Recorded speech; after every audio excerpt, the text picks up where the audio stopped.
And we're good to go, Adam. Hey, everyone. Welcome back. Episode 29, Kids Deserve It. We hope you've been enjoying our weekly chats with educators and game changers from around the country. If you follow Kids Deserve It on Twitter, our hashtag is Todd and I have been talking. It is hard to keep up lately, which is a great thing. We love the interaction about the book and the show. And you can check us out on iTunes as well, too. And if you haven't heard the news, our book, Kids Deserve It, officially came out on Amazon on June 1st. So we hope you'll pick up a copy and let us know what you think using the hashtag Kids Deserve It. And a little known fact as well, if you buy the paperback copy and you can't wait for it to come in, the Kindle price will drop to $2.99 and you can purchase it on there while you wait for the paper copy to come in.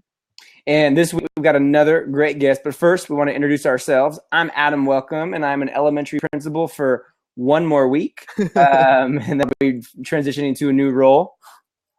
And I'm Todd Nesloni. I'm an elementary school principal in Navasota, Texas. And we've got Paralympic gold medalist Joshua Sweeney on with us today. So, Josh, we're so excited to have you on to share a couple words here today.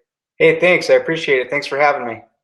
We want to remind our viewers to participate in the chat along the side and throw out your own questions and areas of interest, as well as sharing the things you're learning on social media, as we love hearing that talk also.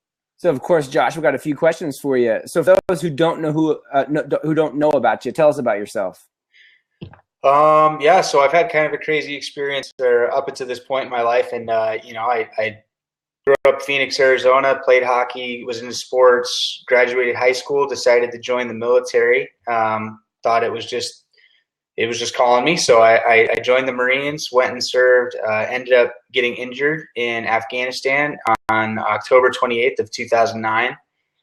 From there, kind of came back from my injury, found the sport of sled hockey, and realized that, when I played hockey when I was younger and playing hockey now in a sled, after being injured and losing both of my legs to an improvised explosive device, it was the exact same thing. I mean, it was still the sport of hockey, and it was just amazing that I was still able to play such a high-impact, intense game. So I continued to train for sled hockey and was brought onto the Paralympic team or the national team in 2011. Continued to train, made it on the Paralympic team for 2014, went to Sochi and competed and won a gold medal. And wow. I've just been really fortunate to have had all these great experiences. Now, was it ESPN or HBO or somebody did show a documentary about the team too, right? That was PBS. PBS, that's what it was, because that was really interesting as well to kind of hear the story behind a lot of the players, and I know you were featured in there as well, so that was really neat to watch that. That's definitely a great documentary. I mean, they followed us throughout the whole year of 2014 and really didn't know whether we'd go in and win or lose. I mean, I know it's funny. Sometimes you see those documentaries, you think like, okay, did they know they were going to win the whole time? But we honestly had no idea. And I remember one of the producers even said after the fact, told me, we were like, well, what if they lose? What are we going to do with this? So it just so happened that we ended up winning. And it's a great documentary. It shows kind of, I don't know, the sport of sled hockey. And it's not something that you can just jump on and do. So. Wow. Now, on the final game, it was versus Japan, right? No, that was in 2010. This final game was versus Russia. Russia, that's what it was. And then what was the final score?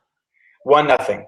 That's right. And who scored that one goal for the USA? I did. I was like, is he going to figure out where I'm going with this? Yeah, so you left that part out. That's the super exciting part. Not only did y'all win the gold, but you scored the goal. So congratulations there. Wow, awesome. Thank you. I mean, I know it's a team sport and all, but yeah, and I mean, it was one of those things that when it happens in the game and you're just excited to be able to contribute to the team, and then after the fact, I was sitting there and the final buzzer rings, and I remember thinking, hey, I'm the only one that scored a goal. That's pretty cool. And I mean, it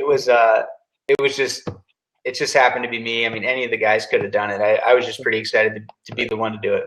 Nice. Now, recently you were a part of a program that we are proud to call our friends here at Kids Deserve It. It's called Classroom Champions. Can you tell us a little bit about how you got involved with them and what that was like? Yeah, Classroom Champions. I mean, when I was on the national team, and I actually got to talking to Taylor Lipset, who was also on the national team, and he told me about the Classroom Champions program, and so I started looking into it, and they asked me if it was something I'd be interested in doing. And I was like, all right, so what exactly is it? And basically they said that you would be mentoring kids in classrooms across the country that could use your help, talking about the different experiences or the things that you've learned along the way in your life that have helped you to become successful and got you to where you are in the Paralympics. My mom being a teacher and me always being around the classroom and working with kids, I mean, I had to do it. I just felt like it was something that I could totally do and have a lot of fun with. So I got involved, and yeah, it was just one time a month I would send a video in talking about whatever it is that the teacher was going to be talking about that month. And then I would also try to video conference with the kids as much as possible, just so that they could know that, I'm actually a person that cares and I'm not just doing this. And we weren't getting paid for it. It was something we were doing on our own and just out of the goodness of our hearts. And I actually got to go to Todd's classroom and speak to his class. And I mean, that was just really neat to be able to see the kids that I was helping. And I really wish I would have had that kind of support when I was in school. Well, it's funny you mentioned coming to my school too, because I just had a parent message me yesterday, and she sent me a photo, and it was a photo that her son had gotten to take when you were there. And she was like, just want to let you know, this is still one of my son's highlights of his entire elementary education. And I thought that's so cool. And I'm just going to talk with Josh tomorrow. So it was kind of cool that message came through, but I was going to share that too with you. Yeah, that's neat. Yeah, that's great. I mean, it really is just awesome how much I'm able to help. I mean, really, I wasn't doing anything out of the ordinary or anything over the top. I was just talking about what I've learned along the way that has helped me in life. So it's just pretty neat to be able to help out the kids. Nice. So what's one of your favorite memories from the whole classroom champion experience? I mean, you said writing them letters and chatting with them, but I mean, and now that you're a dad, I mean, I have 2 kids, and that changes the game. Yeah. Is your perspective different, or are you going to do the program again? How would you approach it?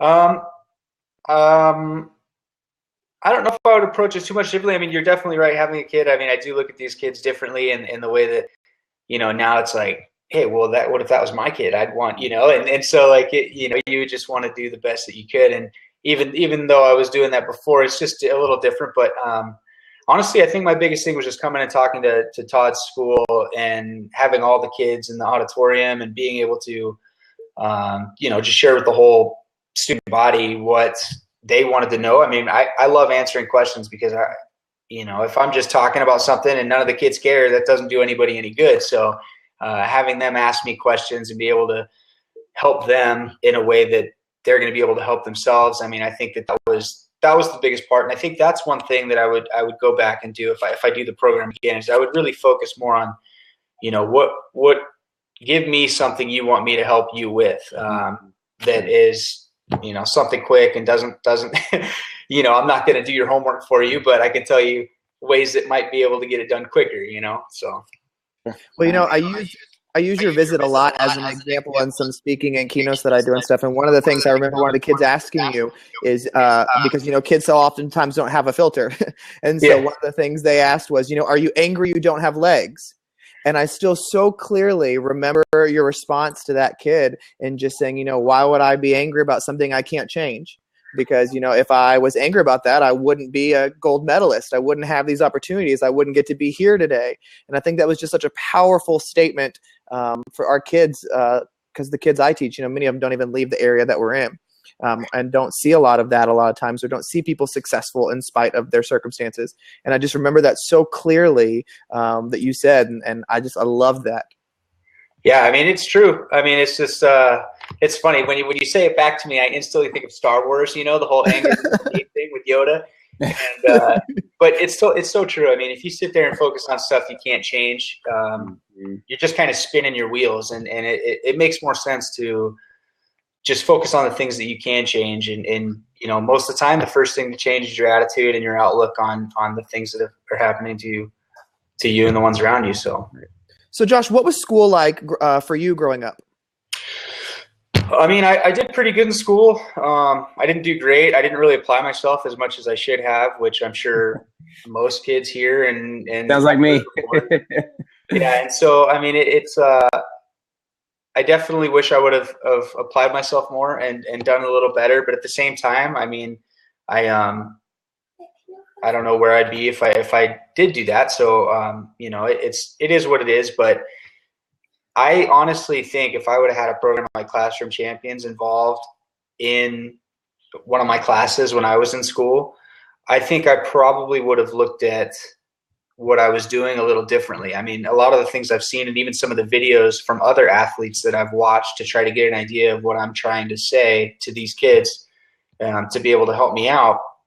You know, I watch and I'm like, man, I wish somebody would have told me that when I was their age, because it's just, you know, when you have your mom saying it's one thing, but when you have an Olympic or Paralympic athlete telling you that, you know, just take that extra 5 minutes to finish your homework instead of not finishing it and then going to school and not having it done, and you know, stuff like that. I feel like makes a big difference.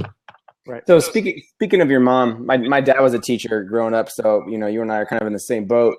Yeah. Growing up with an educator, what do you wish happened more in education for our kids? Man. I mean, I know it's hard to do, but I think more one-on-one time. I know that's hard to do because you got so many kids, and I don't know if it's just the stress of the amount of kids you have in the class and the deadlines and everything else. Maybe not rushing things so much, you know. I mean, I understand some kids pick up things a lot quicker, but like myself, I mean, math and science, I just had a really hard time with, and I would get really frustrated with. So instead of just, you know, kind of pushing through it, because I didn't have the extra one-on-one help, I would just kind of turn it off and I wouldn't try to finish my assignments. And so maybe custom tailoring it a little more to the individual and not so much a blanket of, okay, everybody has to know this by the end of the year, instead of looking at, okay, well, where's this student at? And almost like a college type setup in elementary school, where, you know, you do the classes that you're good for, but then if you can't pass it, you're not going to keep going. You'll just continue to do those classes until you figure it out. Because I mean, sometimes things are just harder to pick up. So Sure. So, Josh, when you're having one of those rough, tough get out of bed days, what do you do to kick your butt into gear? Coffee. No, but I mean, seriously, I don't know if it's just my military training or what, but I think one of the things I do is I kind of like shame myself into getting out of bed and kind of sit here and, you know, if I'm having a hard time getting going, and I'll just kind of ask myself, like, all right, well, what are you trying to get done today? Because if you don't want to do anything today, then you're on track. But, you know, if you actually want to do these things that you say you want to do, then you better get going. So I think really just to motivate myself, I just have to kind of set a goal of what I want to do for the day, and then just try and knock that stuff out. Right.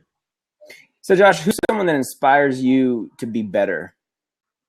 My grandma, I think, is a huge inspiration to me, because, you know, even though right now she's having some medical issues, she asked me the other day, you know, when are you gonna go to college? And it's on my plate. It is something I'm gonna do.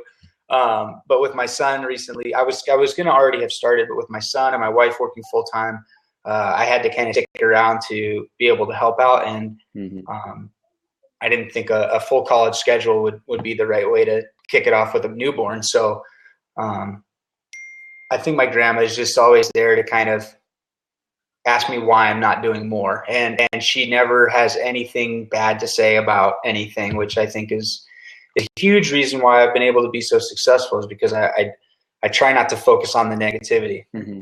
Totally. Yeah. So Josh, if you could leave, you know, one piece of encouragement for educators right now, you know, what would you tell them, just as one piece of encouragement from working with kids, seeing some teachers in action from your own family, as well as what you've done through Classroom Champions? What would you say out to all those educators who may be listening to this live or the recording?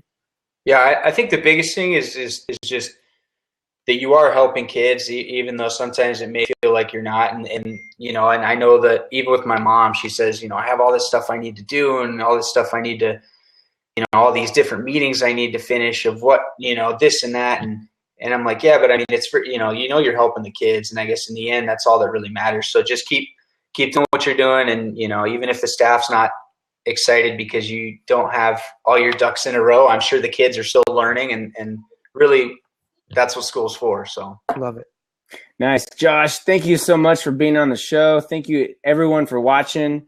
Remember to tweet us at Kids Deserve It or hashtag Kids Deserve It. We may or may not have a show next week. I am headed to Europe on Sunday, so stay tuned, everybody, if we have a show. But Josh, thanks again, man. So Yes, great thank having you. Josh. It was awesome getting to hear from you again, and you had some great nuggets of wisdom, so I appreciate it, even with your little boy. So. Yeah.